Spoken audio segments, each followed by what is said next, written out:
তো guys welcome to channel.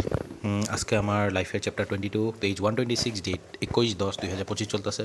সকালে আজকে উঠতে পারি নাই, কেলিকা রাত্রেবেলা দেরি করে ঘুমাইছিলাম, তো আজকে দোকানও খোলা হয় নাই। এটার পর আমি অল্প দেরি উঠার পরে স্নান করার পর অল্প পড়াশোনা করছি। তারপর প্রেমানন্দ মাহার্জির ভিডিও দেখা দোকান গেলাম বা বাবারে ছুটি দিতে। দোকান থেকে আসার পরে ওইখানে আঙ্গ বাচ্চাগুলো বোম ফুটাইতেছিল, ওগুলো অল্প ক্যাপচার করলাম।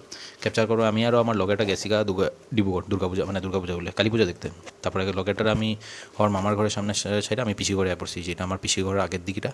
তবে এটার পরে আমি আমার পিসির ছেলে আরও ওর লগের দুইটা বন্ধু মিল্লা গেছিগা পূজা দেখতে, কালী পূজা। তো কালী পূজা দেখতেছিলাম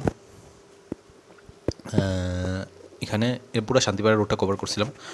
শান্তিপাড়ার রোড দিকেই পুরো পূজা হয়, পূজাগুলো ভালো লাগছিল দেখা। এটার পরে তারপরে গেছিগা পুরো শান্তিপাড়া রোডটাই আজকে কভার করছি। এখানে ঢাক বাজদা ছিল, ঢাক বাজানোর পরে এটা রাওয়া ফিল্ডের সামনে একটা পূজা হয়, এখানে আমরা কভার করছি এই জিনিসটা।